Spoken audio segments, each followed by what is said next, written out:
किसान आगुआं ने किसानी मंगां नूं लैके विरोधी पार्टी के आगू राहुल गांधी नाल कीती मुलाकात। सुखबीर बादल ने श्री अकाल तख्त साहिब के जथेदार ज्ञानी रघबीर सिंह नूं सौंपिया लिखती स्पष्टीकरण। सरदार सिमरनजीत सिंह मान ने सरकारी अफसरां दे RSS के समागमां विच शिरकत करन ते लगी रोक हटाउण नूं दस्सिया जमहूरीयत विरोधी अमल। फसलों के घट्टो-घट्ट समर्थन मुल की कानूनी गारंटी लिए संघर्ष कर रहे किसानों ने अज विरोधी पार्टी के नेता राहुल गांधी नाल मीटिंग की। उन्हां नूं मिलण लई किसानां दा 12 मैंबरी वफद संसद पहुंचिया सी। किसानां ने मीटिंग तो बाद दस्सिया कि राहुल गांधी ने उन्हां नूं पूरा सहयोग देण दा वादा कीता है। राहुल गांधी ने कहा कि असीं अपने चोण मैनीफेस्टो विच भी ये वादा कीता सी, असीं इस दा पूरा मुलांकन कीता सी जो कीता जा सकदा है। मीटिंग विच फैसला कीता गया कि असीं इस संबंधी भारत गठजोड़ दे आगूआं नाल मीटिंग करांगे। फिर देश के किसानों नूं MSP की कानूनी गारंटी दिवाउण लई सरकार ते दबाव पावांगे। निजी तौर ते भी चर्चा चल रही है, इस संबंध विच जल्द ही कदम चुके जाणगे।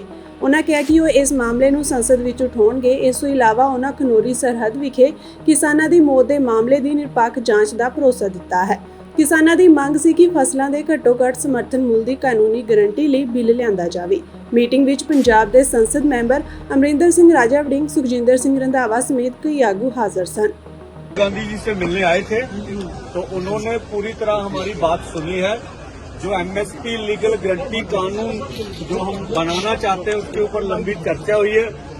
कांग्रेस पार्टी अथवा जितने भी इंडिया गठजोड़ के घटक हैं इन्होंने विश्वास दिलाया कि हम सबसे बात करके जो किसानों और खेत मजदूरों के मुद्दे हैं देश की पार्लियामेंट में हम ज्यादा महत्वता देकर उसको पूरा कराने की कोशिश करेंगे। ये हमारी राहुल गांधी एक बात बहुत इम्पोर्टेंट विपक्ष के नेता मानयोग राहुल गांधी जी से हमारी हुई है।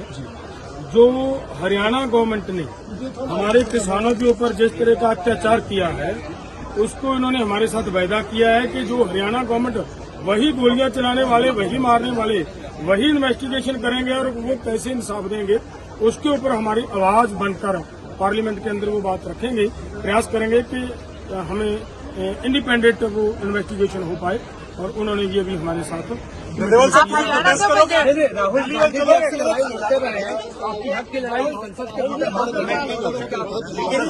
जी बोल रहे हैं मैनिफेस्टो में MSP में लीगल गारंटी लिखा है। हमने पूरा उसका असेसमेंट किया है, वो किया जा सकता है। अभी मीटिंग की हमने, मीटिंग में हमने ये डिसाइड किया जो इंडिया गठबंधन के बाकी लीडर्स हैं उनसे हम ये डिस्कशन करेंगे और फिर सरकार पर दबाव डालने की कोशिश करेंगे कि legal guarantee MSP legal guarantee Hindustan के किसानों को मिले। वो चर्चा चल रही है, वो उसके बारे में हम इंटरव्यू डिस्कस करके वो करेंगे। श्रोमणी अकाली दल के प्रधान सुखबीर बादल अज श्री हरमंदर साहिब की हदूद अंदर स्थित श्री अकाल तख्त साहिब विखे नतमस्तक होए। इत्थे उन्होंने श्री अकाल तख्त साहिब के जथेदार ज्ञानी रघबीर सिंह नूं अकाली दल के बागी धड़े वालों लाए दोषां बारे अपना स्पष्टीकरण सौंपिया। वो करीब 12 मिनट तक अंदर रहे। इस तो बाद वो बाहर आके सीधा कार विच बैठ गए। उन्होंने मीडिया नाल गल नहीं की। पत्रकारां नाल गलबात करदे जथेदार रघबीर सिंह ने कहा कि सुखबीर बादल वालों दिता गया स्पष्टीकरण पंच सिंह साहिबाना की मीटिंग विच खोल के पढ़िया जाएगा। इस तो इलावा श्रोमणी गुरुद्वारा प्रबंधक कमेटी ने भी जथेदार नूं अपना स्पष्टीकरण सौंपिया है। अकाली दल के सीनियर आगू प्रेम सिंह चंदू माजरा की अगवाई हेठ बागी धड़ा 1 जुलाई नूं श्री अकाल तख्त साहिब पहुंचा सी, जिथे उन्होंने श्री अकाल तख्त साहिब के जथेदार ज्ञानी रघबीर सिंह नूं मुआफी पत्र सौंपिया सी। इस मुआफीनामे विच बागी धड़े ने अकाली दल के कार्यकाल दौरान होईयां गलतियां का समर्थन करने लई मुआफी मंगी सी अते दोष लाया सी कि सुखबीर बादल ने सत्ता का आनंद माणदे अपने प्रभाव अते शक्तियां की दुरवरतों की है। सुखबीर बादल नूं 15 जुलाई नूं श्री अकाल तख्त साहिब विखे बुलाई गई 5 तख्तां के जथेदारां की मीटिंग विच 15 दिनां के अंदर पेश होने लई सम्मन जारी किए गए सन। बीते दिन ही उन्होंने अकाली दल की कोर कमेटी भंग कर दी सी, जिस विच बागी धड़े के आगू भी शामिल सन। देखो जो श्री अकाल तख्त साहिब जी तो पंच सिंह साहिबान ने अकाली दल के प्रधान सुखबीर सिंह बादल पासों जो स्पष्टीकरण मंगया सीगा और अज वो अपना स्पष्टीकरण लैके श्री अकाल तख्त साहिब ते पहुँचे ने और उस स्पष्टीकरण आने वाले दिनों में जो पंच सिंह साहिबान की मीटिंग होगी ਉਹਦੇ ਵਿੱਚ खोल के पढ़ के तो उन्होंने विचारा जाएगा कि अगे की करना। बस थोड़े दिनों तक मीटिंग होगी। ਸ਼੍ਰੋਮਣੀ ਅਕਾਲੀ ਦਲ ਅੰਮ੍ਰਿਤਸਰ ਪ੍ਰਧਾਨ ਅਤੇ ਸੰਗਰੂਰ ਤੋਂ ਸੰਸਦ ਮੈਂਬਰ ਸਰਦਾਰ ਸਿਮਰਨਜੀਤ ਸਿੰਘ ਮਾਨ ਨੇ ਸਵਾਲ ਕੀਤਾ ਹੈ ਕਿ ਮੋਦੀ ਹਕੂਮਤ ਨੇ ਜੋ ਆਰਐਸਐਸ ਕੱਟੜਵਾਦੀ ਜਮਾਤ ਵਿੱਚ ਸਰਕਾਰੀ ਅਫਸਰਾਂ ਦੀ ਸ਼ਮੂਲੀਅਤ ਉੱਤੇ ਲੱਗੀ ਰੋਕ ਹਟਾਈ ਹੈ ਕਿ ਇਹ ਜਮਹੂਰੀਅਤ ਵਿਰੋਧੀ ਅਮਲ ਨਹੀਂ ਹੈ। ਉਹਨਾਂ ਕਿਹਾ ਕਿ ਬੀਤੇ ਲੰਮੇ ਸਮੇਂ ਤੋਂ ਆਰਐਸਐਸ ਦੀ ਕੱਟੜਵਾਦੀ ਸੰਗਠਨ ਦੀਆਂ ਗਤੀਵਿਧੀਆਂ ਵਿੱਚ ਸਰਕਾਰੀ ਅਫਸਰਾਂ ਵੱਲੋਂ ਸ਼ਮੂਲੀਅਤ ਕਰਨ ਉੱਤੇ ਕਾਨੂੰਨੀ ਰੋਕ ਲੱਗੀ ਰਹੀ ਸੀ, ਜਿਸ ਨੂੰ ਮੋਦੀ ਹਕੂਮਤ ਨੇ ਖਤਮ ਕਰਕੇ ਇਹਨਾਂ ਅਫਸਰਾਂ ਤੇ ਮੁਲਾਜ਼ਮਾਂ ਨੂੰ ਆਰਐਸਐਸ ਦੀਆਂ ਕਾਰਵਾਈਆਂ ਵਿੱਚ ਸ਼ਾਮਿਲ ਹੋਣ ਦੀ ਕਾਨੂੰਨੀ ਖੁੱਲ੍ਹ ਦੇ ਦਿੱਤੀ ਹੈ ਕਿ ਅਜਿਹੇ ਅਮਲ ਨਾਜ਼ੀ ਐਸਐਸ ਦੀ ਹੁਕਮਰਾਨਾਂ ਵੱਲੋਂ ਨਕਲ ਕਰਕੇ ਇੰਡੀਆ ਦੇ ਜਮਹੂਰੀਅਤ ਮਾਹੌਲ ਨੂੰ ਖੁਦ ਹੀ ਖਤਰੇ ਵਿੱਚ ਨਹੀਂ ਪਾਇਆ ਜਾ ਰਿਹਾ ਕਿ ਅਜਿਹੇ ਅਮਲ ਨਾਜ਼ੀ ਐਸਐਸ ਦੀ ਹੁਕਮਰਾਨਾਂ ਵੱਲੋਂ ਨਕਲ ਕਰਕੇ ਇੰਡੀਆ ਦੇ ਜਮਹੂਰੀਅਤ ਮਾਹੌਲ ਨੂੰ ਖੁਦ ਹੀ ਖਤਰੇ ਵਿੱਚ ਨਹੀਂ ਪਾਇਆ ਜਾ ਰਿਹਾ। ਉਹਨਾਂ ਕਿਹਾ ਕਿ ਜਦੋਂ ਹੁਕਮਰਾਨ ਅਜਿਹੇ ਜਮਹੂਰੀਅਤ ਵਿਰੋਧੀ ਅਮਲ ਕਰ ਰਹੇ ਹਨ ਕਿ ਉਹ 15 ਅਗਸਤ ਦੇ ਰਿਪਬਲਿਕ ਡੇ ਉੱਤੇ ਵੀ ਮੋਹਨ ਭਾਗਵਤ ਅਤੇ ਸ਼੍ਰੀ ਮੋਦੀ ਖਾਕੀ ਨਿਕਰਾਂ ਪਾ ਕੇ ਸਮੁੱਚੇ ਸਰਕਾਰੀ ਮੁਲਾਜ਼ਮਾਂ ਨਾਲ ਪਰੇਡ ਕਰਨਗੇ। ਇਹ ਵੀ ਜਾਪਦਾ ਹੈ ਕਿ ਨਾਜ਼ੀਆਂ ਦੀ ਤਰ੍ਹਾਂ ਜਿਵੇਂ ਐਸਐਸ ਨੂੰ ਲੋਕਾਂ ਉੱਤੇ ਜ਼ਬਰ ਜ਼ੁਲਮ ਕਰਨ ਲਈ ਦੁਰਵਰਤੋਂ ਕੀਤੀ ਗਈ ਸੀ, ਉਸੇ ਤਰ੍ਹਾਂ 4 ਸਾਲਾਂ ਬਾਅਦ ਰਿਟਾਇਰ ਹੋਣ ਵਾਲੇ ਅਗਨੀਵੀਰਾਂ ਨੂੰ ਵੀ ਇਸ ਵਿੱਚ ਸ਼ਾਮਿਲ ਕੀਤਾ ਜਾਵੇਗਾ। ਜੋ ਇਹ ਬੀਜੇਪੀ ਆਰਐਸਐਸ ਵੱਲੋਂ ਖਾਕੀ ਨਿਕਰਾਂ ਦੇ ਟ੍ਰੇਨਿੰਗ ਗਰੁੱਪ ਬਣਾਏ ਜਾ ਰਹੇ ਹਨ, ਇਹ ਹਕੂਮਤੀ ਕਾਰਵਾਈ ਘੱਟ ਗਿਣਤੀਆਂ, ਅਨੁਸੂਚਿਤ ਜਾਤੀਆਂ, ਕਬੀਲਿਆਂ ਤੇ ਵਿਰੋਧੀ ਪਾਰਟੀਆਂ ਨੂੰ ਦਬਾਉਣ ਅਤੇ ਉਹਨਾਂ ਦੀ ਵਿਧਾਨਕ ਆਜ਼ਾਦੀ ਖਤਮ ਕਰਨ ਲਈ ਅਤੇ ਇੱਥੇ ਹਿੰਦੂ ਰਾਸ਼ਟਰ ਕਾਇਮ ਕਰਨ ਲਈ ਕੀਤੀਆਂ ਜਾ ਰਹੀਆਂ ਹਨ, ਜਿਸ ਦੇ ਨਤੀਜੇ ਕਦਾਚਿਤ ਲਾਹੇਵੰਦ ਨਹੀਂ ਹੋਣਗੇ। ਐਲਾਨ ਕੀਤਾ ਕਿ ਜਿਹੜੇ ਸਰਕਾਰੀ ਨੌਕਰ ਹੈ ਉਹ ਵੀ ਹੁਣ ਆਰਐਸਐਸ ਦੀਆਂ ਨਕਰਾਂ ਪਾ ਕੇ ਪਰੇਡ ਵੀ ਕਰ ਸਕਣਗੇ ਤੇ ਆਰਐਸਐਸ ਦੀਆਂ ਮੀਟਿੰਗਾਂ ਦੇ ਵਿੱਚ ਵੀ ਜਾ ਸਕਣਗੇ, ਕਿਉਂ ਕਰਕੇ ਕਾਨੂੰਨ ਸਾਰੇ ਇੱਕ ਨੇ।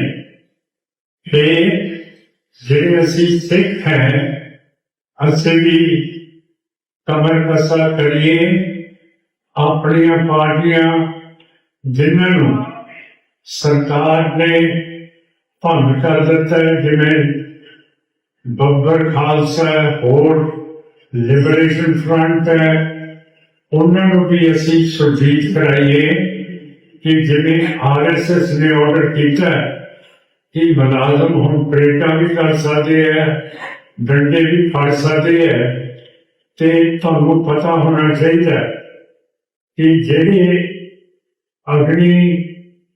ਜਿਹੜੀ ਭਰਤੀ ਹੋਣੀ ਹੈ ਫੌਜ ਦੇ ਵਿੱਚ 4 ਸਾਲ ਦੇ ਸਮੇਂ ਦੇ ਲਈ, ਇਹ ਕੋਈ ਫੌਜ ਰੱਖਣ ਦਾ ਕੰਮ ਹਿੰਦੂਤਵਾ ਦੇ ਲੀਡਰਾਂ ਨੂੰ ਆਇਆ ਨਹੀਂ, ਕਿਉਂ ਕਰਕੇ ਇਹਨਾਂ ਨੇ ਕਦੇ ਵੀ ਇਤਿਹਾਸ ਦੇ ਵਿੱਚ ਰਾਜ ਨਹੀਂ ਕੀਤਾ ਹੈ। ਸਿਰਫ ਇੱਕ ਅਸੀਂ ਰਾਜ ਇਹਨਾਂ ਦਾ ਸੁਣਦੇ ਹਾਂ, ਉਹ ਹੈ ਯੋਧਿਆ ਦੇ ਵਿੱਚ। ਫਿਰ ਇਹਨਾਂ ਨੂੰ ਕੋਈ ਮਿਲਟਰੀ ਦਾ ਪਤਾ ਨਹੀਂ ਕਿ ਕਿਵੇਂ ਚੱਲਣੀ ਹੈ, ਕਿਵੇਂ ਉਹਨੂੰ ਦੇਖਣਾ ਹੈ, ਕਿਵੇਂ ਉਹਨੂੰ ਭਾਲ ਕਰਨੀ ਹੈ। 4 ਸਾਲ ਦੀ ਟ੍ਰੇਨਿੰਗ ਦਾ ਇੱਕ ਜਵਾਨ ਅੱਗੇ ਦੁਸ਼ਮਣ ਦੇ ਭੇਜ ਦੋ ਤੇ ਉਸ ਨੂੰ ਤਾਂ ਦਾ ਪੇਚੀ ਕੋਈ ਨਹੀਂ ਹੋਣਗੇ ਕਿ ਅਸੀਂ ਆਪਣਾ ਬਚਾਅ ਕਿਵੇਂ ਕਰਨਾ ਹੈ। ਇਸ ਕਰਕੇ ਬਾਰਡਰਾਂ ਤੋਂ ਜਿਹੜੇ ਵੀ ਨਵੇਂ ਭਰਤੀ ਹੋਏ ਹੈ ਉਹਨਾਂ ਦੇ ਸਰੀਰ ਕਫਨਾਂ ਦੇ ਵਿੱਚ ਪਾ ਕੇ ਇੱਥੇ ਭੇਜੇ ਜਾ ਰਹੇ ਹੈ। ਜਿਹੜੀ ਕਿ ਆਪਣੀ ਪਾਰਟੀ ਨੇ ਇਸ ਨੂੰ ਤਕੜੇ ਹੋ ਕੇ ਇਹਦਾ ਵਿਰੋਧ ਕਰਨਾ ਹੈ ਤੇ ਅਸੀਂ ਕਰ ਰਹੇ ਹੈਗੇ ਹਾਂ। ਬਤਾਇਆ ਹੋਇਆ ਮੈਂ ਸਾਰਿਆਂ ਨੂੰ ਬੇਨਤੀ ਕਰੂੰਗਾ ਕਿ ਆਪਣੀਆਂ ਵਟਾਂ ਦੇ ਉੱਤੇ ਰੁੱਖ ਲਾਓ ਤੇ ਜਿਹੜੇ ਤੁਹਾਡੇ ਵਿਹੜੇ ਹੈ ਉਹਨਾਂ ਦੇ ਅੰਦਰ ਵੀ ਕੰਧਾਂ ਦੇ ਨਾਲ ਰੁੱਖ ਲੱਗਣੇ ਚਾਹੀਦੇ ਹੈ, ਜਿਹਦੇ ਨਾਲ ਦੂਜੇ ਘਰ ਵਾਲੇ ਤੁਹਾਡੇ ਘਰਾਂ ਦੇ ਵਿੱਚ ਝਾਤੀਆਂ ਨਾ ਮਾਰ ਸਕਣ, ਨਾ ਤੁਹਾਨੂੰ ਦੇਖ ਸਕਣ ਤੇ ਤੁਹਾਡਾ ਜਿਹੜਾ ਪਰਦਾ ਹੈ ਉਹ ਬਿਲਕੁਲ ਮਹਿਫੂਜ਼ ਰਹੇ। ਇਹ ਲਗਾਉਣੇ ਸਾਡੇ ਲਈ ਬਹੁਤ ਜ਼ਰੂਰੀ ਨੇ। ਹਰਿਆਣਾ ਸਰਕਾਰ ਨੇ ਸ਼ੰਭੂ ਬਾਰਡਰ ਖੋਲ੍ਹਣ ਦੇ ਪੰਜਾਬ ਅਤੇ ਹਰਿਆਣਾ ਹਾਈ ਕੋਰਟ ਦੇ ਹੁਕਮਾਂ ਨੂੰ ਸੁਪਰੀਮ ਕੋਰਟ ਵਿੱਚ ਚੁਣੌਤੀ ਦਿੱਤੀ ਹੈ। ਸਰਕਾਰ ਦੀ ਪਟੀਸ਼ਨ ਤੇ ਅੱਜ ਸੁਪਰੀਮ ਕੋਰਟ ਵਿੱਚ ਸੁਣਵਾਈ ਹੋਈ। ਸੁਪਰੀਮ ਕੋਰਟ ਨੇ ਸਰਕਾਰ ਨੂੰ ਸੁਤੰਤਰ ਕਮੇਟੀ ਬਣਾਉਣ ਦਾ ਹੁਕਮ ਦਿੱਤਾ ਹੈ। ਅਦਾਲਤ ਨੇ ਕਿਹਾ ਕਿ ਕਮੇਟੀ ਵਿੱਚ ਸੂਬਾ ਸਰਕਾਰ ਅਤੇ ਖੇਤੀ ਮਾਹਰ ਸ਼ਾਮਿਲ ਹੋਣਗੇ। ਸਰਹੱਦ ਨੂੰ ਖੋਲ੍ਹਣ ਦਾ ਕੋਈ ਫੈਸਲਾ ਨਹੀਂ ਲਿਆ ਗਿਆ ਹੈ, ਇਸ ਲਈ ਫਿਲਹਾਲ ਸ਼ੰਭੂ ਸਰਹੱਦ ਤੇ ਸਥਿਤੀ ਜਿਉਂ ਦੀ ਤਿਉਂ ਬਣੀ ਰਹੇਗੀ। ਸੁਣਵਾਈ ਦੌਰਾਨ ਸੁਪਰੀਮ ਕੋਰਟ ਨੇ ਹਰਿਆਣਾ ਸਰਕਾਰ ਤੋਂ ਪੁੱਛਿਆ ਕਿ ਜੇਕਰ ਕਿਸਾਨ ਬਿਨਾਂ ਟਰੈਕਟਰਾਂ ਦੇ ਦਿੱਲੀ ਜਾਂਦੇ ਹਨ ਤਾਂ ਸਰਕਾਰ ਦੀ ਕੀ ਕਾਰਵਾਈ ਹੋਵੇਗੀ। ਇਸ ਦੇ ਨਾਲ ਹੀ ਅਦਾਲਤ ਨੇ ਪੁੱਛਿਆ ਕਿ ਕੀ ਉਸਨੇ ਕਿਸਾਨਾਂ ਨਾਲ ਗੱਲ ਕਰਨ ਦੀ ਕੋਸ਼ਿਸ਼ ਕੀਤੀ ਹੈ। ਅਦਾਲਤ ਨੇ ਪੁੱਛਿਆ ਕਿ ਕੀ ਕਿਸਾਨਾਂ ਨੂੰ ਲੱਗਦਾ ਹੈ ਕਿ ਮੰਤਰੀ ਸਰਕਾਰ ਬਾਰੇ ਗੱਲ ਕਰਨਗੇ। ਅਜਿਹੀ ਸਥਿਤੀ ਵਿੱਚ ਕੀ ਕਿਸੇ ਆਮ ਵਿਅਕਤੀ ਰਾਹੀਂ ਗੱਲਬਾਤ ਦੀ ਕੋਸ਼ਿਸ਼ ਕੀਤੀ ਗਈ ਸੀ। ਨੈਸ਼ਨਲ ਹਾਈਵੇ ਕਦੋਂ ਤੱਕ ਬੰਦ ਰੱਖੋਗੇ। ਹਰਿਆਣਾ ਸਰਕਾਰ ਵੱਲੋਂ ਸੋਲੀਸਿਟਰ ਜਨਰਲ ਤੁਸ਼ਾਰ ਮਹਿਤਾ ਪੇਸ਼ ਹੋਏ। ਉਹਨਾਂ ਅਦਾਲਤ ਵਿੱਚ ਕਿਹਾ ਕਿ ਅਸੀਂ ਇਹ ਸੁਝਾਅ ਸਰਕਾਰ ਦੇ ਸਾਹਮਣੇ ਰੱਖਾਂਗੇ। ਪੰਜਾਬ ਸਰਕਾਰ ਨੇ ਕਿਹਾ ਕਿ ਸਰਹੱਦ ਸੀਲ ਕਰਨ ਨਾਲ ਆਰਥਿਕ ਨੁਕਸਾਨ ਹੋ ਰਿਹਾ ਹੈ। ਫਿਲਹਾਲ ਇਹ ਸਰਹੱਦ ਨਹੀਂ ਖੁੱਲ ਰਹੀ ਹੈ। ਹਰਿਆਣਾ ਦੇ ਵਕੀਲ ਨੇ ਕਿਹਾ ਕਿ ਕਿਸਾਨਾਂ ਦੀਆਂ ਮੰਗਾਂ ਨੂੰ ਲੈ ਕੇ ਗੱਲਬਾਤ ਚੱਲ ਰਹੀ ਹੈ। ਇਸ ਦੇ ਨਾਲ ਹੀ ਉਹਨਾਂ ਕਿਹਾ ਕਿ ਸਰਹੱਦ ਤੇ ਜਿਸ ਤਰ੍ਹਾਂ ਦੇ ਵਾਹਨ ਆਉਂਦੇ ਹਨ ਉਹ ਕਾਫੀ ਹੈਰਾਨ ਕਰਨ ਵਾਲੇ ਹਨ। ਕੁਝ ਵਾਹਨ ਅਜਿਹੇ ਹਨ ਜਿਨ੍ਹਾਂ ਨੂੰ ਟੈਂਕਰਾਂ ਵਿੱਚ ਤਬਦੀਲ ਕਰ ਦਿੱਤਾ ਗਿਆ ਹੈ। ਉੱਥੇ ਇੱਕ ਕ੍ਰੇਨ ਹੈ। ਕਿਸਾਨਾਂ ਨੂੰ ਮਨਾਉਣ ਦੇ ਯਤਨ ਕੀਤੇ ਜਾ ਰਹੇ ਹਨ। ਅਜਿਹੇ ਵਿੱਚ ਅਦਾਲਤ ਨੇ ਕਿਹਾ ਕਿ ਆਪ ਦੀ ਸਰਕਾਰ ਹੈ। ਅਜਿਹੇ ਵਿੱਚ ਕਿਸਾਨਾਂ ਨੂੰ ਮਿਲ ਕੇ ਸਮੱਸਿਆ ਦਾ ਹੱਲ ਕੱਢਣ ਦੀ ਕੋਸ਼ਿਸ਼ ਕਰਨੀ ਚਾਹੀਦੀ ਹੈ।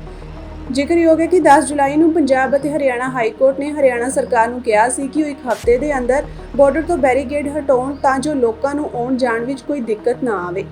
ਹਾਈ ਕੋਰਟ ਨੇ ਇਹ ਹੁਕਮ ਐਡਵੋਕੇਟ ਵਾਸੂ ਰੰਜਨ ਸਾਂਡਲਿਆ ਦੀ ਪਟੀਸ਼ਨ ਤੇ ਸੁਣਵਾਈ ਕਰਦੇ ਹੋਏ ਦਿੱਤੇ। ਉਹਨਾਂ ਹਰਿਆਣਾ ਸਰਕਾਰ ਵੱਲੋਂ ਹਾਈ ਕੋਰਟ ਦੇ ਹੁਕਮਾਂ ਨੂੰ ਸੁਪਰੀਮ ਕੋਰਟ ਵਿੱਚ ਚੁਣੌਤੀ ਦੇਣ ਨੂੰ ਮੰਦਭਾਗਾ ਕਰਾਰ ਦਿੱਤਾ। ਉਹਨਾਂ ਕਿਹਾ ਕਿ ਹਰਿਆਣਾ ਸਰਕਾਰ ਨੂੰ ਅਜਿਹਾ ਨਹੀਂ ਕਰਨਾ ਚਾਹੀਦਾ ਸੀ ਕਿਉਂਕਿ ਸ਼ੰਭੂ ਸਰਹੱਦ ਬੰਦ ਹੋਣ ਕਾਰਨ ਆਮ ਲੋਕਾਂ ਨੂੰ ਕਾਫੀ ਦਿੱਕਤਾਂ ਦਾ ਸਾਹਮਣਾ ਕਰਨਾ ਪੈ ਰਿਹਾ ਹੈ। ਜਸਟਿਸ ਸੂਰਿਆਕਾਂਤ ਅਤੇ ਜਸਟਿਸ ਉਜਲ ਭੁਈਆ ਦੀ ਡਿਵੀਜ਼ਨ ਬੈਂਚ ਨੇ ਸੁਪਰੀਮ ਕੋਰਟ ਵਿੱਚ ਇਸ ਮਾਮਲੇ ਦੀ ਸੁਣਵਾਈ ਕੀਤੀ। ਇਸ ਤੋਂ ਪਹਿਲਾਂ ਵੀ ਸੁਪਰੀਮ ਕੋਰਟ ਨੇ ਹਰਿਆਣਾ ਸਰਕਾਰ ਨੂੰ ਬਾਰਡਰ ਬੰਦ ਕਰਨ ਨੂੰ ਲੈ ਕੇ ਫਟਕਾਰ ਲਗਾਈ ਹੈ। ਵਾਸੂ ਰੰਜਨ ਨੇ ਕਿਹਾ ਕਿ ਬਹਿਸ ਦੌਰਾਨ ਉਹ ਕੌਮੀ ਮਾਰਗ ਜਾਮ ਕਰਨ ਵਾਲਿਆਂ ਖਿਲਾਫ ਸਖਤ ਦਿਸ਼ਾ ਨਿਰਦੇਸ਼ਾਂ ਦੀ ਮੰਗ ਵੀ ਕਰਨਗੇ। ਉਹਨਾਂ ਕਿਹਾ ਕਿ ਉਹਨਾਂ ਨੂੰ ਉਮੀਦ ਹੈ ਕਿ ਸੁਪਰੀਮ ਕੋਰਟ ਹਰਿਆਣਾ ਸਰਕਾਰ ਵੱਲੋਂ ਚੁਣੌਤੀ ਦਿੱਤੇ ਗਏ ਹਾਈ ਕੋਰਟ ਦੇ ਹੁਕਮਾਂ ਨੂੰ ਮਨਜ਼ੂਰੀ ਦੇ ਕੇ ਸ਼ੰਭੂ ਬਾਰਡਰ ਖੋਲ੍ਹਣ ਦਾ ਹੁਕਮ ਦੇਵੇਗੀ। ਦੱਸ ਦਈਏ ਕਿ ਪੰਜਾਬ ਦੇ ਕਿਸਾਨ ਫਰਵਰੀ 2024 ਤੋਂ ਫਸਲਾਂ ਦੇ ਘੱਟੋ-ਘੱਟ ਸਮਰਥਨ ਮੁੱਲ ਨੂੰ ਲੈ ਕੇ ਸੰਘਰਸ਼ ਕਰ ਰਹੇ ਹਨ।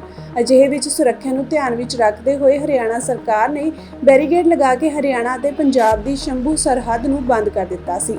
ਇਸ ਤੋਂ ਬਾਅਦ ਲੋਕ ਸਭਾ ਚੋਣਾਂ ਲਈ ਚੋਣ ਜ਼ਾਬਤਾ ਲਾਗੂ ਹੋ ਗਿਆ। ਕਿਸਾਨਾਂ ਨੇ ਪੰਜਾਬ ਵੱਲ ਸਰਹੱਦ ਤੇ ਪੱਕਾ ਮੋਰਚਾ ਬਣਾ ਲਿਆ। ਅਜਿਹੇ ਵਿੱਚ ਉੱਥੋਂ ਆਵਾਜਾਈ ਬੰਦ ਹੈ। ਇਸ ਕਾਰਨ ਅੰਬਾਲਾ ਦੇ ਵਪਾਰੀਆਂ ਨੂੰ ਪਰੇਸ਼ਾਨੀਆਂ ਦਾ ਸਾਹਮਣਾ ਕਰਨਾ ਪੈ ਰਿਹਾ ਹੈ। ਇਸ ਕਾਰਨ ਉਹਨਾਂ ਨੇ ਪੰਜਾਬ ਅਤੇ ਹਰਿਆਣਾ ਹਾਈ ਕੋਰਟ ਦੀ ਸ਼ਰਨ ਲਈ ਸੀ। ਹਾਈ ਕੋਰਟ ਨੇ ਹਰਿਆਣਾ ਸਰਕਾਰ ਨੂੰ ਬਾਰਡਰ ਖੋਲ੍ਹਣ ਦੇ ਹੁਕਮ ਦਿੱਤੇ ਸਨ ਪਰ ਸਰਕਾਰ ਇਸ ਮਾਮਲੇ ਨੂੰ ਲੈ ਕੇ ਸੁਪਰੀਮ ਕੋਰਟ ਪਹੁੰਚ ਗਈ ਹੈ। ਤ੍ਰਿਣਮੂਲ ਕਾਂਗਰਸ ਆਗੂਆਂ ਨੇ ਬਜਟ ਵਿੱਚ ਪੱਛਮੀ ਬੰਗਾਲ ਨੂੰ ਅਣਗੌਲਿਆ ਕਰਨ ਦਾ ਦਾਅਵਾ ਕਰਦਿਆਂ ਇਸ ਨੂੰ ਪੂਰੇ ਮੁਲਕ ਦਾ ਨਹੀਂ ਸਗੋਂ ਹੁਕਮਰਾਨ ਐਨਡੀਏ ਦਾ ਬਜਟ ਕਰਾਰ ਦਿੱਤਾ। ਬਜਟ ਦਾ ਵਿਰੋਧ ਕਰਦਿਆਂ ਮਮਤਾ ਬੈਨਰਜੀ ਦੀ ਅਗਵਾਈ ਹੇਠਲੀ ਪਾਰਟੀ ਦੇ ਮੈਂਬਰਾਂ ਨੇ ਰਾਜ ਸਭਾ ਵਿੱਚੋਂ ਵਾਕਆਊਟ ਕਰ ਦਿੱਤਾ। ਟੀਐਮਸੀ ਦੇ ਸੀਨੀਅਰ ਆਗੂ ਕਲਿਆਣ ਬੈਨਰਜੀ ਨੇ ਇਸ ਨੂੰ ਕੁਰਸੀ ਬਚਾਓ ਬਜਟ ਕਰਾਰ ਦਿੱਤਾ ਹੈ। ਸੰਸਦ ਦੇ ਬਾਹਰ ਪੱਤਰਕਾਰਾਂ ਨਾਲ ਗੱਲਬਾਤ ਕਰਦਿਆਂ ਉਹਨਾਂ ਕਿਹਾ ਕਿ ਇਹ ਬਜਟ ਨਰਿੰਦਰ ਮੋਦੀ ਦੀ ਕੁਰਸੀ ਬਚਾਉਣ ਵੱਲ ਸੇਧਤ ਹੈ। ਇਹ ਭਾਰਤ ਲਈ ਨਹੀਂ ਸਗੋਂ ਐਨਡੀਏ ਲਈ ਬਜਟ ਹੈ। ਪਿਛਲੀ ਵਾਰ ਉਹਨਾਂ ਉੜੀਸਾ ਨੂੰ ਕਈ ਪ੍ਰੋਜੈਕਟ ਦਿੱਤੇ ਸਨ। ਐਤਕੀ ਸੂਬੇ ਵਿੱਚ ਭਾਜਪਾ ਦੀ ਸਰਕਾਰ ਹੈ ਤਾਂ ਹੁਣ ਉੜੀਸਾ ਨੂੰ ਕੁਝ ਨਹੀਂ ਦਿੱਤਾ ਗਿਆ। ਬੰਗਾਲ ਲਈ ਵੀ ਬਜਟ ਵਿੱਚ ਕੁਝ ਨਹੀਂ ਹੈ। ਟੀਐਮਸੀ ਜਨਰਲ ਸਕੱਤਰ ਅਭਿਸ਼ੇਕ ਬੈਨਰਜੀ ਨੇ ਕਿਹਾ ਕਿ ਪੱਛਮੀ ਬੰਗਾਲ ਨੂੰ ਫੰਡਾਂ ਤੋਂ ਵਾਂਝਿਆ ਰੱਖਿਆ ਗਿਆ ਹੈ। ਉਹਨਾਂ ਕਿਹਾ ਕਿ ਸ਼ੁਵੇਂਦ ਅਧਿਕਾਰੀ ਨੇ ਕੁਝ ਦਿਨ ਪਹਿਲਾਂ ਕਿਹਾ ਸੀ ਕਿ ਜੋ ਹਮਾਰੇ ਸਾਥ ਹਮ ਉਨਕੇ ਸਾਥ। ਇਹ ਗੱਲ ਅੱਜ ਬਜਟ ਨਾਲ ਸਾਬਿਤ ਹੋ ਗਈ ਹੈ। ਉਹਨਾਂ ਕਿਹਾ ਕਿ ਸਰਕਾਰ ਬਚਾਉਣ ਲਈ ਬਿਹਾਰ ਅਤੇ ਆਂਧਰਾ ਪ੍ਰਦੇਸ਼ ਨੂੰ ਵਿਸ਼ੇਸ਼ ਪੈਕੇਜ ਦਿੱਤੇ ਗਏ ਹਨ। ਰਾਜ ਸਭਾ ਮੈਂਬਰ ਸਾਗਰਿਕਾ ਘੋਸ਼ ਨੇ ਕਿਹਾ ਕਿ ਇਹ ਕੇਂਦਰੀ ਬਜਟ ਨਹੀਂ ਸਗੋਂ ਗੱਠਜੋੜ ਦੇ ਦੋ ਭਾਈਵਾਲਾਂ ਬਿਹਾਰ ਅਤੇ ਆਂਧਰਾ ਪ੍ਰਦੇਸ਼ ਨੂੰ ਰਿਸ਼ਵਤ ਦਿੱਤੀ ਗਈ ਹੈ। ਉਹਨਾਂ ਕਿਹਾ ਕਿ ਬਜਟ ਸੰਘੀ ਢਾਂਚੇ ਵਿਰੁੱਧ ਹੈ ਜਿਸ ਕਾਰਨ ਟੀਐਮਸੀ ਨੇ ਰਾਜ ਸਭਾ ਵਿੱਚੋਂ ਵਾਕਆਊਟ ਕੀਤਾ ਹੈ। ਇੱਕ ਹੋਰ ਮੈਂਬਰ ਸਾਕੇਤ ਗੋਖਲੇ ਨੇ ਕਿਹਾ ਕਿ ਇਹ ਪੱਛਮੀ ਬੰਗਾਲ ਨਾਲ ਸ਼ਰੇਆਮ ਧੱਕਾ ਹੈ। ਇਸੇ ਤਰ੍ਹਾਂ ਸੁਸ਼ਮਿਤਾ ਦੇਵ ਨੇ ਕਿਹਾ ਕਿ ਪੱਛਮੀ ਬੰਗਾਲ ਦੇ 1.6 ਲੱਖ ਕਰੋੜ ਰੁਪਏ ਦੇ ਫੰਡ ਕੇਂਦਰ ਕੋਲ ਬਕਾਇਆ ਪਏ ਹੋਏ ਹਨ। ਉਹਨਾਂ ਕਿਹਾ ਕਿ ਜਨਗਣਨਾ 2011 ਤੋਂ ਬਾਅਦ ਨਹੀਂ ਕਰਵਾਈ ਗਈ ਹੈ ਤਾਂ ਫਿਰ ਬਜਟ ਕਿਵੇਂ ਤਿਆਰ ਹੋ ਰਿਹਾ ਹੈ। I have no reaction. ये कोई बजट है रिएक्शन करने वाला? कुछ नहीं. This is just a drama. It's promises which will be kept in the paper will not be implemented. That's it. ये सब ये डिसेप्टिव बजट है और इसमें अन्याय है। No, let us we will protest, then we will see.